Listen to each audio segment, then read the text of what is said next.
Hello and welcome. Thanks for joining me. Today's topic is avoid these 5 common pitfalls in your estate plan. My name is Lynn St. Louis. I'm an estate planning and elder law attorney at ELG Estate Planning. We have offices in Spokane, Seattle, and Tri-Cities. We're going to be talking today about Washington law. Some of the things I say might be helpful, but if you are in a different state, please talk to an attorney in your state. We at ELG Estate Planning believe it's really important to help people understand more about estate planning and elder law. So that's one of the reasons that we provide these educational digital materials. It does not take the place of legal counsel, but with that disclaimer in place, let's go ahead and get started. By the end of our discussion today, you should be able to be able to answer some questions, and more importantly than that, understand the reasons behind them. So what we're going to talk about today, what you are going to learn, let's start out with some true or false questions and see how you score. My expectation is you'll do pretty good on this, but let's go ahead and get started. So, true or false? Only the wealthy need an estate plan. That's false, though I have to say a lot of people believe that only if people are wealthy do they need an estate plan. We'll talk about the fact that whether you're wealthy or not, you need an estate plan. Don't fall into that trap of thinking that you don't need one because perhaps you don't feel like you have enough wealth to justify it. True or false? Only the very old or the very sick need an estate plan. False. It's just that the folks who are older or sick really realize and appreciate the urgency of an estate plan. True or false? Estate planning is a set of documents. Well, if you've heard me discuss this before, estate planning is all about the counsel and legal guidance that you get through meeting with your attorney. So, as a part of this, documents that you get on the internet are adequate for an estate plan. There's a very small possibility that could be true, a very large possibility that's false, because they're not documents you get from the internet are not documents that are take your goals, your situation in mind. Or you can get adequate documents from somebody who will sell them to you on the internet for $99. For example, Susie Orman, a financial planner who is from California originally. I can tell you that it's going to be false that Susie Orman's documents are going to be adequate for you. Estate planning is done with an estate planning lawyer. Or that you can get documents for a nominal charge, maybe from somebody that doesn't have expertise. They're an estate planning lawyer and it's going to be adequate. False. Now,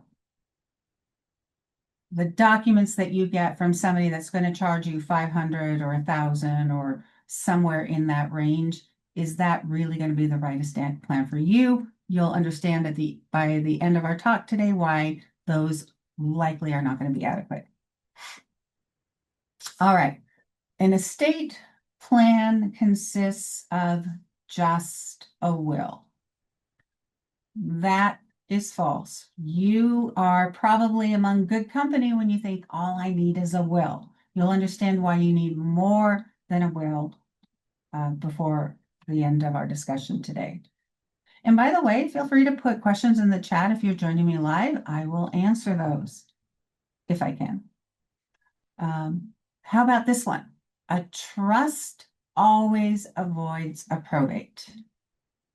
Well, you heard the word always. A trust does not always avoid a probate, and we'll see why it doesn't always avoid a probate.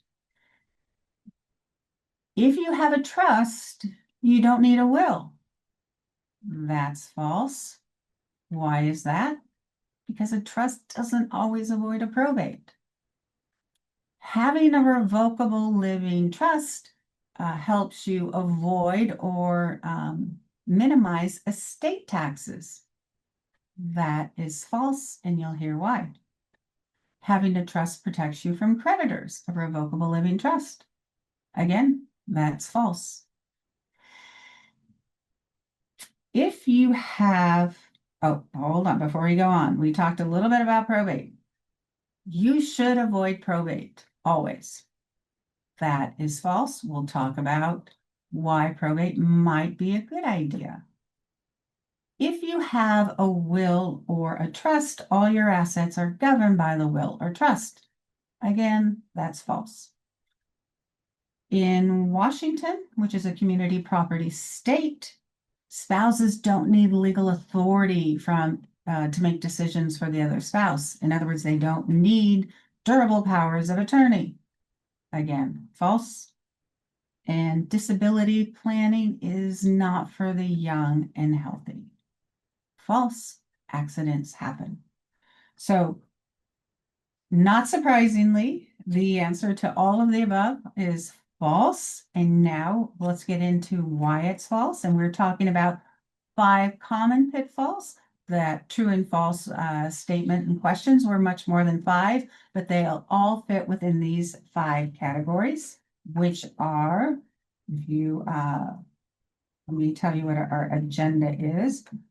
The 5 pitfalls are going to be failing to plan, doing it yourself planning, failing to fund a trust, not checking your beneficiary designations, and not planning for disability. Those all sound like pretty simple topics, but let's dive in and see if we can go a little deeper on each of those topics. So the theme for today is estate planning is for everyone, every adult, that is. If you are over the age of 18, you need an estate plan. And if you are 18 and listening to this, good for you. Maybe you're thinking about durable powers of attorney, or maybe your parents are because you're going off to college and they know how important that is. So, number 1, pitfall number 1, failing to plan. So what we're talking about in this first pitfall are for folks that have done no estate plan at all. They don't have a will in place. They don't have a revocable living trust in place. Basically, they have nothing in place because they don't believe that they have enough money, or they don't believe that they're going to die, at least not in the foreseeable future, or just like a lot of people, it's like, why put a will in place if you don't feel like you need one?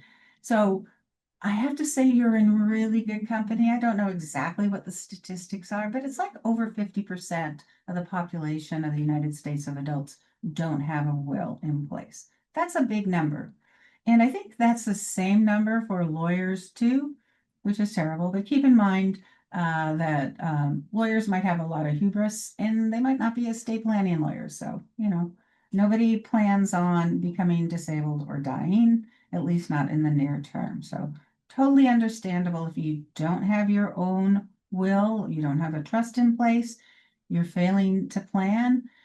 So you think that the inevitable won't happen, and I hope you're right, at least for a good long time. But what happens if you do die and you don't have a plan in place? You do not have a will, you do not have a trust, you don't have anything in place to help guide what's going to happen to your estate when you're gone. Then what happens?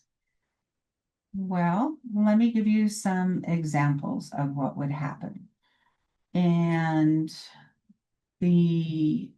what I want you to understand is you do have a plan. You just don't know what it is because, and I'm talking about the state of Washington, The state of Washington has a plan for you.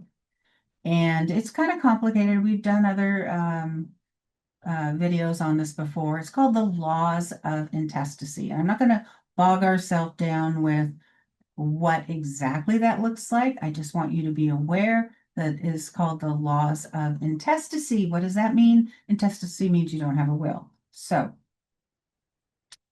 let's take some real world examples of somebody that doesn't have a will they have not planned. Let's say mom is single and she dies and she has no will. She has 3 adult children.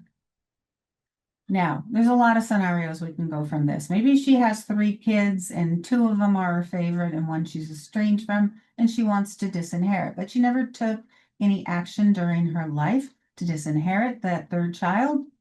That child will inherit. Everybody will get 1/3, 1/3, 1/3. The state is trying to figure out what you would have wanted had you done a plan. And they're not going to go do a plan based on, well, let's disinherit somebody. If you want to disinherit somebody, you've got to do that yourself. The state won't help you with that. I do want to throw in at this point that some people think if you don't have a will and under the laws of intestacy, the state gets everything. No, they don't. The state is not trying to grab things from you when you die. The state wants to follow through with what they think you would have wanted. You have 3 kids, they each equally receive. Let's change up our scenario a little bit. You have mom has 3 kids, but one of them is disabled and receives government needs-based benefits. In that situation, since mom didn't have a will, they each will inherit 1/3, 1/3, 1/3, but the child who is disabled will lose their government needs-based benefits because typically that person can only have $2,000 in countable assets. So they receive, let's say it's a relatively modest estate. It was a house, it sold for $300,000. I like easy math. So 100,000 to each of the 2 kids who are non-disabled, 100,000 to the child who is disabled. What happens? They receive that money, they lose all of their benefits that are resource tested, which is what I mean when I say needs-based benefits. So they lose their housing, they lose their income, they lose their, it goes on and on. They lose their benefits until they've either, number one, spent down all of their 100,000 inheritance or taken some further action, like see an elder law attorney who will then say there are options that we can put into place to take your inheritance, put it in a special kind of trust. You get your benefits back.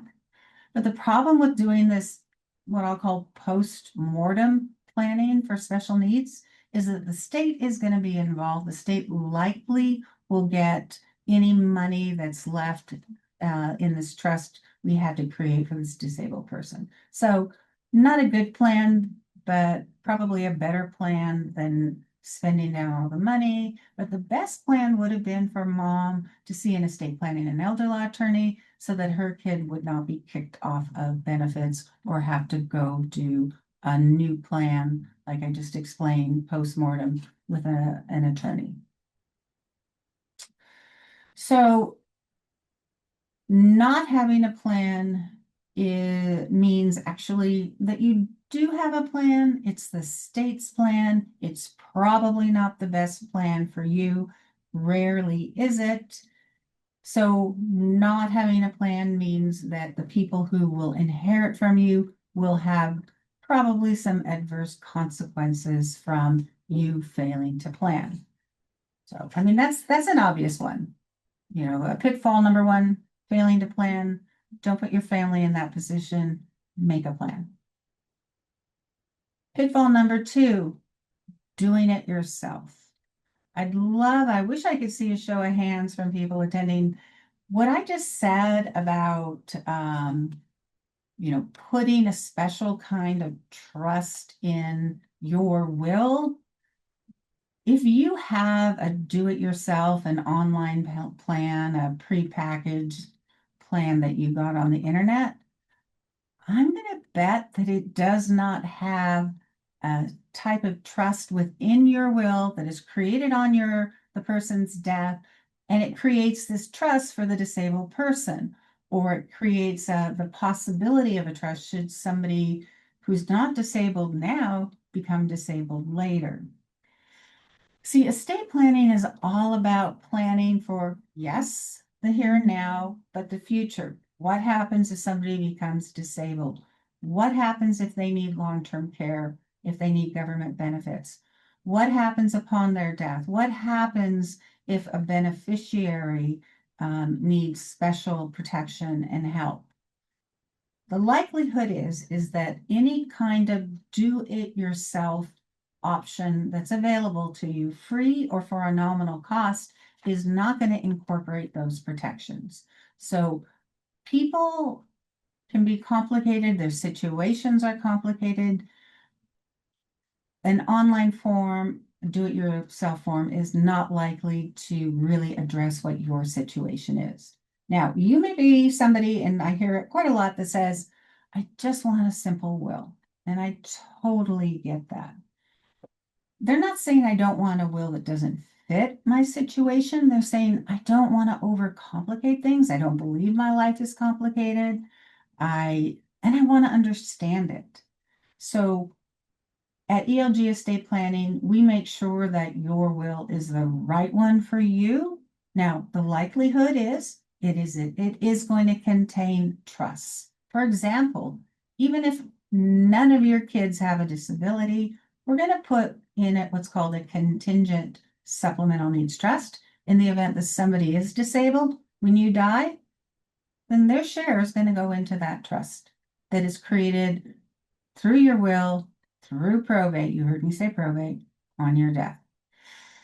And in the event that nobody needs that kind of a trust, then it's just going to go 1/3, 1/3, 1/3.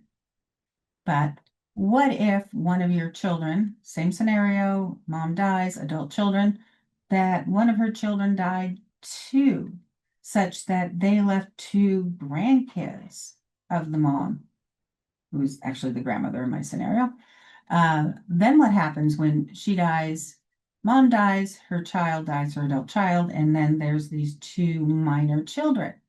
There needs to be a trust for the grandkids, because under what's going to happen with the distribution is it has to go to the minors. Minors can't hold money. There has to be a trust, and there needs to be a trustee. So the will contain a grandchildren's trust in the event that one of the 3 adult children dies, leaving their children. So there's a lot of scenarios where we're going to include in your will a trust.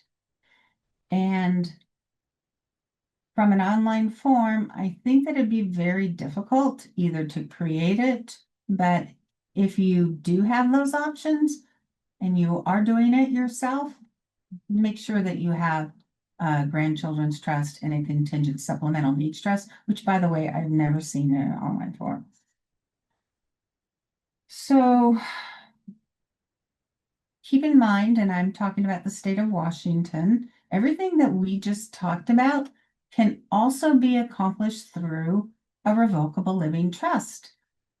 A revocable living trust is often a preferred option because it avoids probate if done correctly. So you might be seeking to do a revocable living trust online. If you are, you will notice that part of that package contains a pour-over will. What is a pour-over will? A pour-over will is included with a revocable living trust because if the revocable living trust is not properly funded, which is getting to the next topic, then there needs to be a will because there will be a probate as well. So we'll talk about that in a moment. But getting back to pitfall number 2, doing it yourself, the problem basically is that you don't know what you don't know. You don't know what should be in your will or your trust, and you don't know which is the proper platform to use, a will or a trust.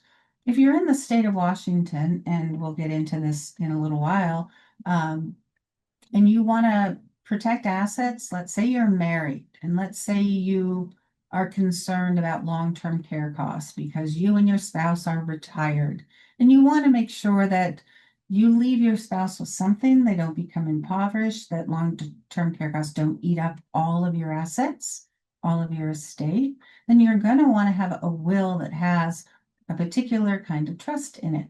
Now, how would you know that? How would you know that from a form? You don't. And that's what I'm saying is that estate planning is not just a set of documents, it's the guidance, it's the counsel, it's working with an attorney you trust to give you that confidence that you know you have the right plan in place, the right documents, but the right plan as well. So estate planning, another thing I would say about it is that your estate plan often is not tested until something happens, until you become disabled, until you die. If it's not tested until those things happen and you've left it to chance, you've done your own templates, do you know, was it the right estate plan? And you might say, I'm dead. I don't know. I don't care. But think about the people that you prepared the estate plan for. It's not just for yourself, but it's for your loved ones. It's for your family. And did you leave them a gift or did you leave them a burden because it is a bad plan and now they have to fix it? And fixing anything in law means lots of legal costs. Way I would say that making an investment in an estate plan, the gift that you give to the family so it's easy when you're gone, that's something that our clients often say that's really important to them. Number 3, pitfall 3, failing to fund a trust. I just mentioned that with a revocable living trust, you will have a will too. Why? A revocable living trust is intended to avoid a probate. But what happens, especially if you do it yourself, and even if you had an attorney help prepare it, is an essential step of a revocable living trust that works as intended is that the trust is funded. And you might say, I did not know I need to fund the trust. Nobody told me that. My lawyer didn't help me fund the trust. So what I want you take away is if you have a revocable living trust and if it is the correct form type of dispositive document that works on your death for you, it has to be funded. How do you fund your trust? Well, some things are simple. You fund your trust by changing the name of your bank account. So let's say your bank account is, Fred Smith. Okay. Now you have a trust. And now, Fred Smith, you are the trustee. So it's now Fred Smith as trustee of the Fred Smith Revocable Living Trust, which is a little bit confusing because you did not need to get you like a tax ID number. You can use your social security number for your revocable living trust bank account. And you created the trust, so you're the trustor and you are the person in charge of the trust, so you're the trustee, and the trust is for your benefit, so you are the beneficiary. So all of these hats, all of these roles are just in the one person who created the trust. So it gets a little confusing and misleading to think that, oh, I have to change all my bank accounts into the name of the trust. Yes, you do. What if you have a house? That has to be retitled into the name of the trust. And so any real property requires a deed. Typically, it's a quitclaim deed from Fred Smith to Fred Smith as trustee of the Fred Smith Revocable Living Trust. Has to be filed with the county, filing fees have to be paid, that work has to be done. And then let's say it's properly funded with those items. If you get any new bank accounts or any new real property, same thing has to be done, same form, have to put it in the name of the revocable living trust. Commonly, there is something that is forgotten, some sort of orphan account, it's not put in the name of the trust. So what happens then? And assuming that the bank account is of a large enough size, it's over 100,000 in the state of Washington, then there needs to be a probate. That's where that pour over will came in, because you planned to avoid probate, but a mistake was made. Commonly, a mistake is made in funding. And so there is a probate where the orphaned asset, the one that's outside of the trust, is captured, brought through the probate into the trust so it can be distributed as intended. So failing to fund a trust properly is pitfall number 3. It's very, very common. So a revocable living trust can be an excellent planning tool, but it has to be properly administered throughout the lifetime of the person who created this trust. So it's not a one and done thing. It goes on and on until that person dies. So talking about whether or not the revocable living trust is the proper tool, we'll talk about that in I'll give you a couple of different examples. One example that I thought was particularly egregious that I saw was a revocable living trust was prepared for a single man, and he had no kids. He had a lot of nieces and nephews, and one that he favored in particular. And he had a very simple estate. He had one bank account and he had one house, and he really did what he thought was the right thing. So he had a trust, and he said that on his death, everything goes to the one nephew. And it would have been a great plan had he funded this trust, which he did not. And so, and apparently, and I looked to the attorney whomever drafted it, why didn't they help their client? Why didn't they do the quick claim deed? Why didn't they give instructions? I don't know. But this is an example of how a trust can fail. So what happened in this case was there had to be a probate, and a lot of reasons why people want to avoid probate is they don't want to give notice of the probate to all the people who get notice. And so if a single man with, 12 nieces and nephews, they all need notice that there was a probate so that it could go to the probate requires notice to the heirs at law, not just to beneficiaries of a trust, but to heirs at law. 12 heirs at law needed notice just to capture the asset, put it back into the trust so that it could then be distributed to the one nephew who may not have been everybody else's favorite nephew after they realized that the uncle gave everything to him. So the key takeaway in this pitfall is that a trust is only as good as the assets that are placed into it. It must be funded. Next pitfall, not checking beneficiary designations and account titling. So far, we've talked about a will and we've talked about revocable living trusts. So a lot of people think, okay, I did a great job. I've got my will in place. I've got my trust in place. And they think that's it. That's all there is to it. They're taken care of. They're covered. All is well. One of the benefits of working with an estate planning and elder law attorney is they'll say, let's look at what all your assets are. Do you have a life insurance policy? And somebody might say, yes, I do.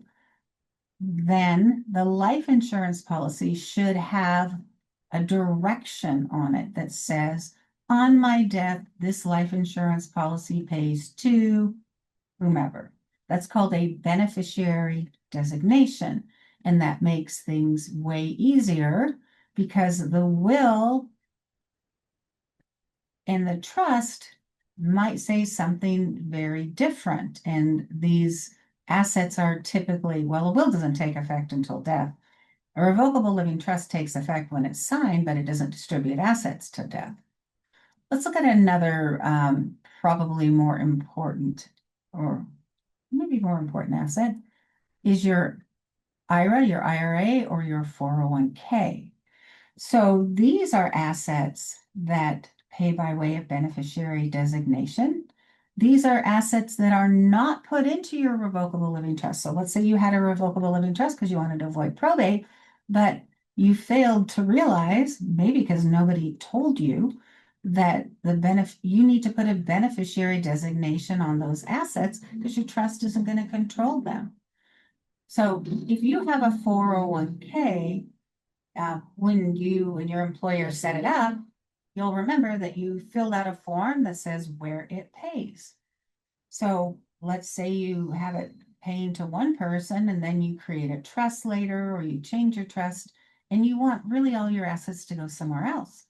Well, you're going to want to make sure that that 401k pays where you want it to pay, which might not be whomever you designated on your old beneficiary designation form. So it's important to realize that certain assets should pay by way of beneficiary designation, and they should be set up to pay to the proper person. Similar to beneficiary designations are titling of bank accounts. Not uncommonly, somebody will say, I'm just going to put I've got 3 kids, I'm single, I'm just going to put my daughter, who's my responsible person, as a joint owner on my bank account. And that's because you just want them to not have to have a hassle after your death, not be able to access the funds. And you count on your daughter to divide it equally with her 2 brothers, for example. That is setting up a bank account, joint tenant with right of survivorship, and it is setting up your daughter and your other kids for the possible litigation and disagreement about what happens. Because your daughter can easily say after you died, mom set me up because I am her favorite child and she wanted me to get that account. And clearly she did, because my name's on it as the joint owner with right of survivorship, meaning that account is all mine. Sorry, siblings, you're out of luck. And the siblings are going to have to say, but mom's will says it goes equally to the 3 of us. And the daughter's going to say, and she's the one with all the money because she's got all that bank account, saying, no, mom just put up that will to say to the 3 of us in case there was another asset, but this asset, that's mine. I get to keep that. What do you think will happen when money is involved and that position is taken by the joint owner? The likelihood is there will be litigation. When you hear the term litigation anywhere, and when you hear the term litigation involving an estate and probate and money, guess what? It is going to cost money.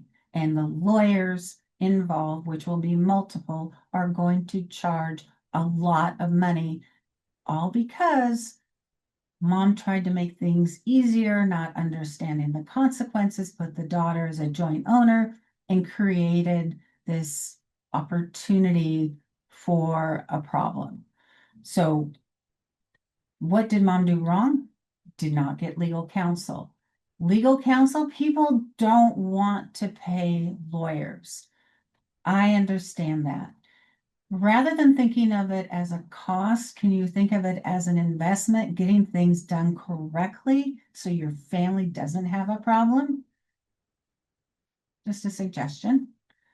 Because doing it yourself, doing it on the cheap, doing it with a lawyer that does a general practice, does everything, might not provide you that level of service that is going to make sure that you have a good estate plan.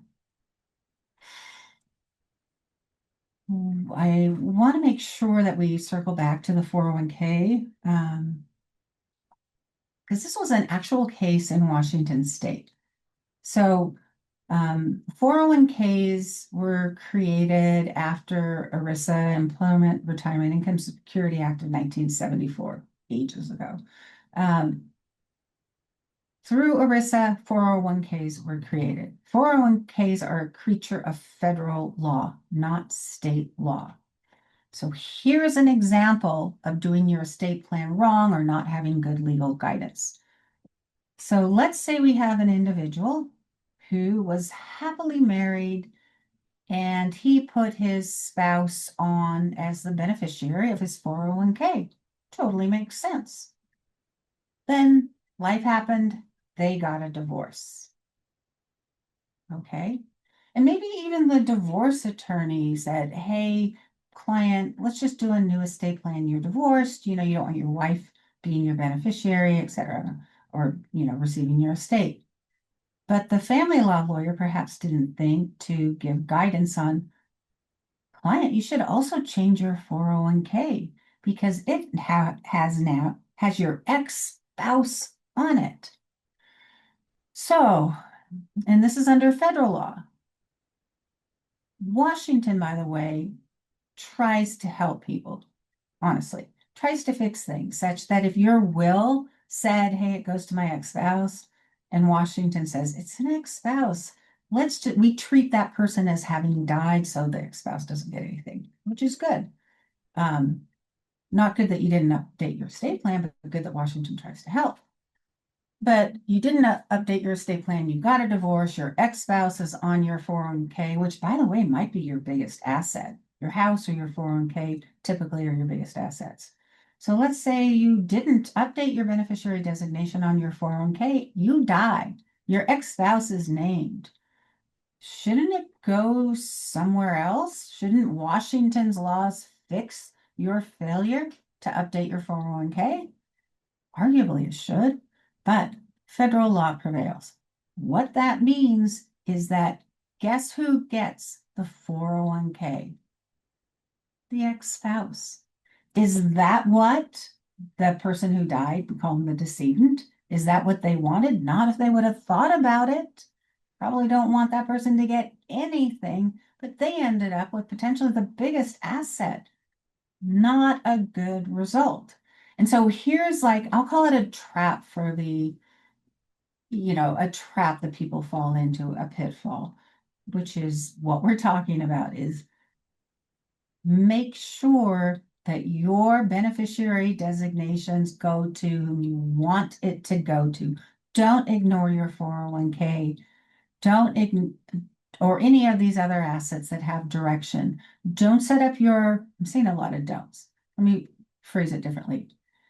Change your beneficiary designation. Make sure your bank account also is set up so that it doesn't jointly go to anybody. If you really want somebody to get more of it, say it in your revocable living trust or your will where it goes. Don't give joint ownership because that really sets up conflict for the future.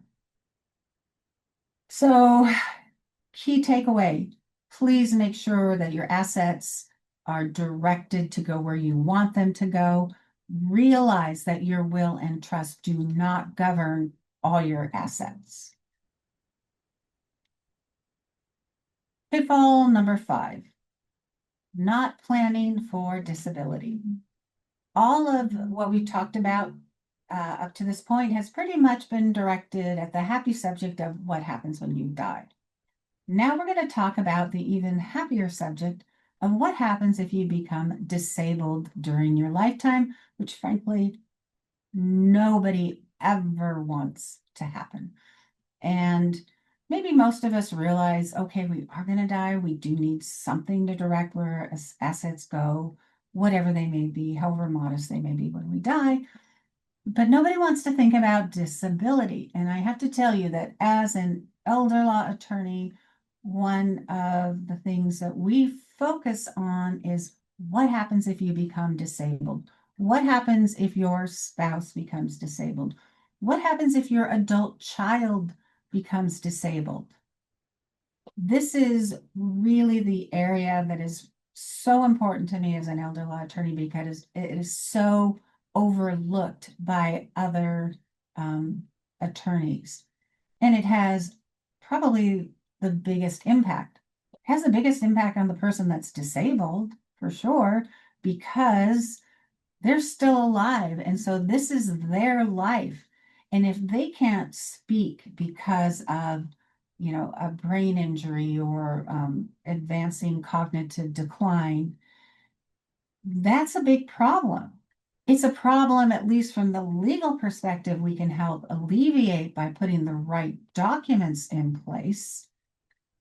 And that is, having in place a document with legal authority, giving somebody else the ability to speak on your behalf. These are what we call living documents. These are what we call durable powers of attorney. So people don't like to plan for disability. What I said previously is that estate planning, elder law is all about planning for the what if.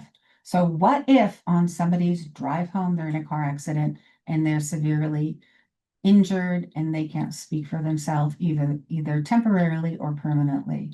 We need to have durable powers of attorney in place. What are they? They are the document that you sign while you are capable and you say, hey, if I am disabled, I want my spouse to be able to make decisions for me. And if my spouse and I were both in that same accident, I want this adult child. And if then that person can't, then I want this person to. I'm putting a roadmap of decision-making authority so that somebody that I trust who is capable will be able to be my voice when I can't speak. That is the power of durable powers of attorney. So why they're overlooked, I think, is that people don't want to plan for disability, but life certainly does happen. And we've got to plan for that. And your attorney has to be talking to you about durable powers of attorney. Frankly, if they say all you need is a will, that is a huge red flag. You need durable powers of attorney. You need the whole estate plan, but critically important are the durable powers of attorney. The other living document also is your healthcare directive. It's called a living will. It's called an advance directive. That's the document that says if you are at end of life, what kind of treatment do you want? Do you want heroic measures, or do you want to be allowed to pass as pain-free as possible without medical interventions? I mean, that's your choice. But put it in writing so that people do know and who's going to speak for you. Designate your healthcare agent through a durable power of attorney for healthcare. Who's going to be managing your legal and your financial matters? That's your financial durable power of attorney. I say durable because your document needs to be durable. It has to withstand the test of time. It has to go on and have authority even after you can no longer make decisions for yourself. That's why it's called durable. So I guess the next question would be, what happens if something causes you to lose your ability to make your own decisions and you don't have your durable powers of attorney in place? So what happens there is that the court is going to need to step in. And the court will need to step in because you have nobody to speak for you. You might go, well, no, I'm married. My spouse can speak for me. They can't, even in Washington, even in a community property state. There needs to be something that grants legal authority. Being married isn't enough.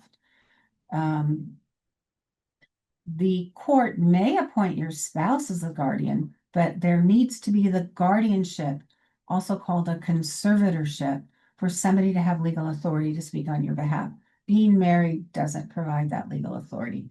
Frankly, think about this. Have you ever tried to call on your spouse's credit card and they say, put your spouse on the phone? That's just a very simple, tangible example of that you don't have legal authority.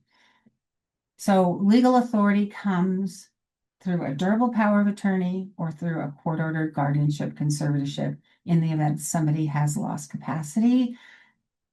I think it's probably pretty clear that the recommended approach is avoid the court go with a durable power of attorney, that means you need to plan before you lose capacity.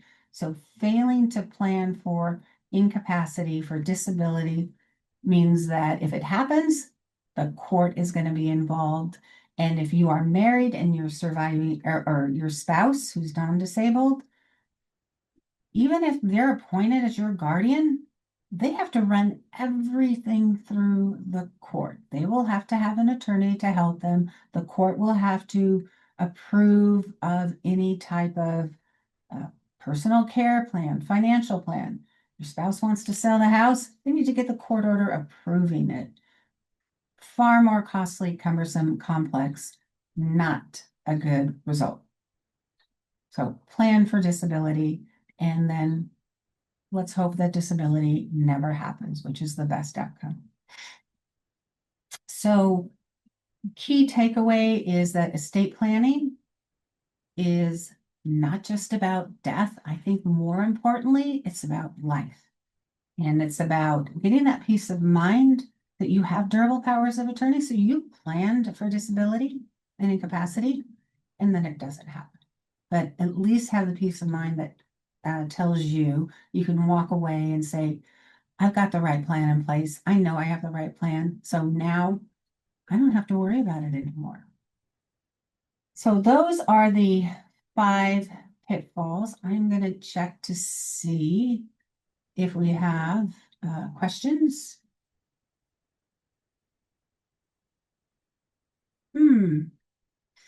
This is a really good question. It goes back to the discussion we had about the 401k and the ex-spouse being the beneficiary. And the question is, can that ex-spouse sign a waiver on receiving the asset? And the answer is maybe.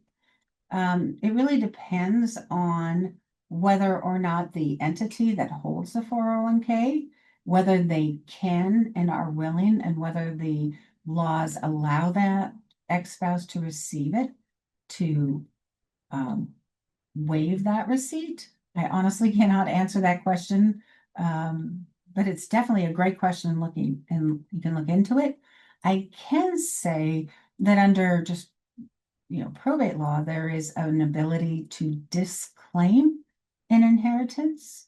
And if you disclaim whatever you're receiving, then it should go to whomever is next. If there's an alternate on it, if there's not an alternate, then it would pay to the estate, and then through the estate would pay probably where that person who died would want it to go. So yes, there are solutions more likely to occur if the spouse and the ex share children, less likely to occur if that ex-spouse has no family ties to whomever would be receiving under the will. Excellent question, though. All right, so we do have a few more minutes, so I wanted to give you a few bonuses here. And I had mentioned earlier that probate can be a good thing. You probably have heard the word probate, and it's not quite a 4-letter word, but you might say avoid probate at all costs. And that's really not an uncommon thing that you hear, is probate is bad. I'd like to show you an example of how probate actually can be a good thing. So let me set it up a little bit. Let's say that we have a married couple and they are concerned about long-term care costs. Let's say they're retired and maybe they have a diagnosis, one of them, maybe they don't. Statistically, probability-wise, people who are of a certain age will require long-term care. How long? How intensive? That all depends. But I do understand that people who are seniors, people who are retired, often they don't have long-term care insurance. One of their main concerns is that they're going to run out of money in the event of a long-term care situation. So what can they do to make sure that they've provided for their spouse?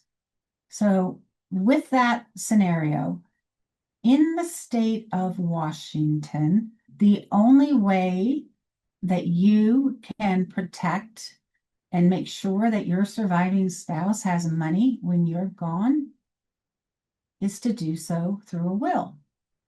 And a will means that there has to be a probate. And I'm hoping that you can see my screen here that talks about a will with an asset protection supplemental needs trust. So what this is the couple creates an estate plan. And what we do is we put a trust into the will, takes effect on death. Let's say we have a married couple, they have $1 million. We don't know who's going to die first, and it's Washington's community property. The first spouse to die, in my example, and I'm not quite sure if you can read it well, but we'll take Fred and Betty. They have a $1 million estate. Betty has Alzheimer's, so they know Betty's going to need care, but Fred's been taking care of her. Fred dies first, though. So what's going to happen is his share of the assets are going to go through his will, through probate, into an asset protection trust for the surviving spouse, Betty. We've protected $500,000. It will never interfere with her eligibility for Medicaid should that later be sought. And this $500,000 will go exactly where Fred said it should go, for example, to the couple's 2 children, whatever the case may be. If we have advanced knowledge and warning that Fred's going to die, we can, through a strategy of transferring separate property agreement, transfer all assets, we can put it all into the name of the spouse who's going to be dying. In this case, that is Fred. He dies first. The $1 million is all his. It all goes to the Asset Protection Supplemental Needs Trust through the probate process. So why that's so important is that through having the right estate plan, a will with a special kind of trust in it, for this client, we can protect half up to 100% of their estate. And if Betty needs care, which she will, facility-based memory care, she will be able to get that care and have money to pay for it. And at the 50% scenario, perhaps she has to spend $500,000. Perhaps not if she sees an elder law attorney. We have other strategies. If we have the $1 million asset protection, she qualifies for Medicaid right away. Single person can only have $2,000. She has none. Everything's in the trust, and the trust doesn't count because it was done correctly. So correctly meaning through a will. You cannot accomplish this result through a revocable living trust. So yeah, maybe the revocable living trust costs less to set up, maybe not. Maybe the revocable living trust saved $10,000 in estate planning, in probate expenses at the end of a life, and then you lost the ability to protect $1 million. Bad result. Having the right will, having probate, all of those things cost money. All of those things are legal fees. The result is $1 million in asset protection. Now, Betty doesn't need to go on Medicaid. Maybe she's in a memory care for a year or 2 or 3 of private pay, but she's eligible for Medicaid. Let's say that she needs to go immediately into skilled nursing care where there's no private pay requirement. Medicaid is accepted. We've got $1 million in trust to perhaps pay for a private room. There's so many things that you can do with money. Money makes it so much better for her care. But that is one of the reasons that probate might be a really good thing. So, all right, couple more questions.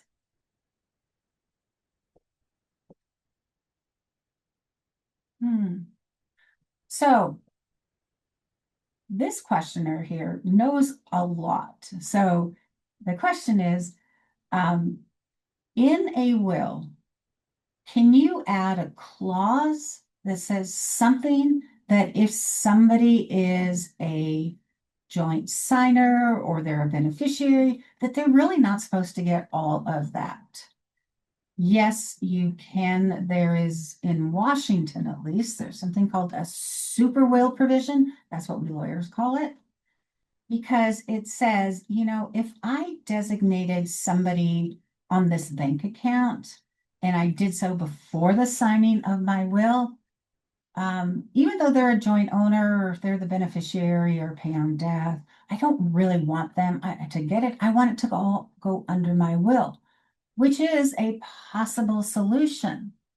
But keep in mind that that super will provision has no effect on what happens after the signing of the will. So if after the will was signed, then there's a beneficiary designation or a joint owner or something like that happens, the will and the super will provision didn't fix it. So that's a problem. So a lot of things to keep in mind. I hope that these 5 pitfalls, failing to plan, doing your own plan, failing to fund a trust, not checking your beneficiary designations and your account owners, and failing to plan for disability and incapacity, that those were all helpful and that you could answer all questions now accurately, which I think you could before you started. But understanding is really important to us. It's important for our clients, and it's important even if you are not our client and will never be our client, you're in a different state. Just arming you with knowledge so that when you go see your estate planning and elder law attorney, that you have a better result and a better interaction with your attorney. Please make sure that you ask questions, you understand what it is that your attorney is recommending and the why under that. Why are you recommending that? Why are you saying I should have a probate? I really want to make sure that we help people understand estate planning and elder law better. And if you want more information, of course, we have a YouTube channel, we have a website, elgwa.com, and we have an office here in Spokane. 509-468-0551 is our number. That number will access any of our other offices, be it in Kennewick, the Tri-Cities, or in the Seattle area. So please feel free to reach out to us if we might be able to assist you individually in your situation. And I want to thank you again for your time today. Take care.